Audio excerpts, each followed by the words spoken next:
January of 2014, more than 30 years after being placed on the EPA's National Priorities List, a 102-mile portion of the Arkansas River near the city of Leadville, Colorado, was designated a Gold Medal Trout Stream, a crowning achievement in a remarkable story of perseverance, hard work, and community involvement.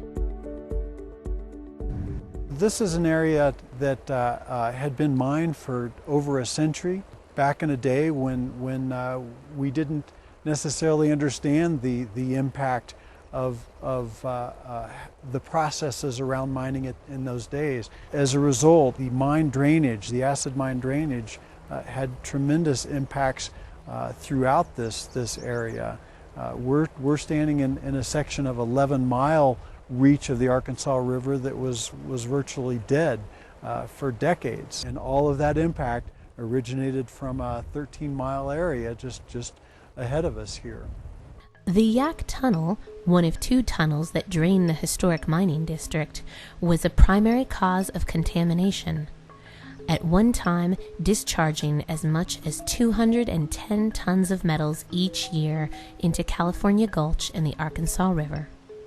The Yak Tunnel was installed in about 1898, and it was designed to drain water from the various underground workings. Basically, the way it worked was companies paid the Yak Tunnel and Mining Company for the privilege of essentially drilling a hole in the bottom of their mine and allowing their mine to drain into the Yak Tunnel.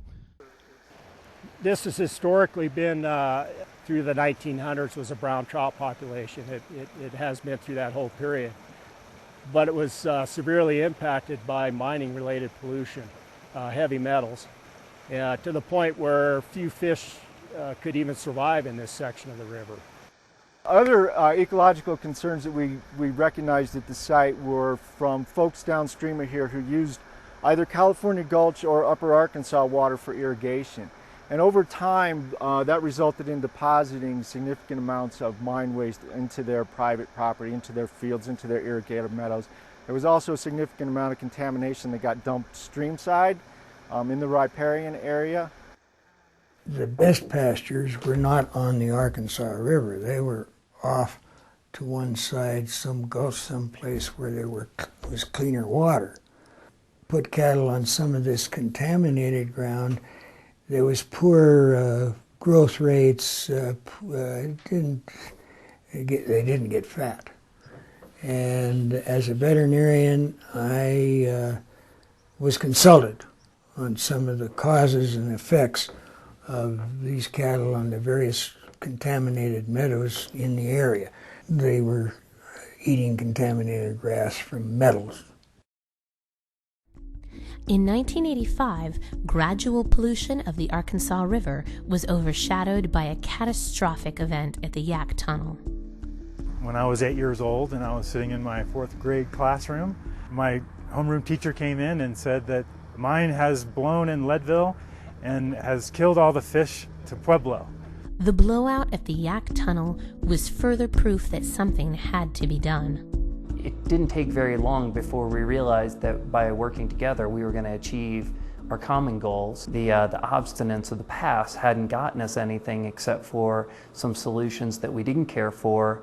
Over a period of a couple of years, what began to happen was some partnerships began to form, so that areas like the Arkansas River were able to be addressed in a marvelous way. And that is a perfect example of the kind of partnerships that make things work with an organization like the EPA and a community like Leadville. There was a lot of interest in the community about restoring the fishery in the Arkansas River.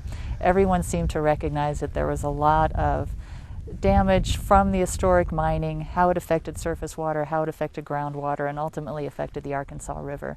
So there was a lot of support for the idea of trying to restore that fishery.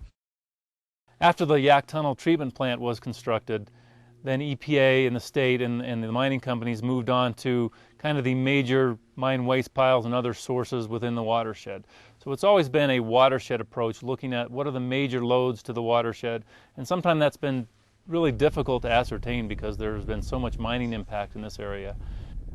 To get the Arkansas River where it is today, that gold medal fishery, we had to do a lot of work up here in the historic mining district to improve and protect water quality.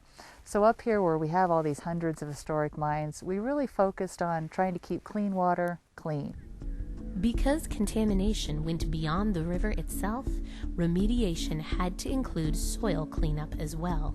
Because it's such a unique area with the high altitude, varying seasons, and precipitation, we needed to do a pilot study to really determine what we needed to do to the soil to make it better so that vegetation could grow. And because there were so many heavy metals deposited in the soil, they looked at what plants would better remove those from the soil. So they did small pilot studies along the way. The gold medal designation has meant so much to those who worked on the remediation as well as the community as a whole. I rarely run into anybody that's not elated. I mean, they are extremely happy that this fishery's been established now, that the riparian corridor looks healthy, tourism's up. I mean, the impact on the economy from these efforts is extremely significant. The restoration efforts on the river have improved the fishing quality greatly. Definitely getting the gold medal rating has bumped our business quite a bit. We're probably seeing, I don't know, maybe a 25% improvement in guided trips. By 2012, as a result of the cleanup, we now see up to 750 trout per acre in this area. We see people coming in from all over the country, from all over the world, wanting to fish in what is now one of the elite areas in the state of Colorado. So it's a big deal and it's very exciting.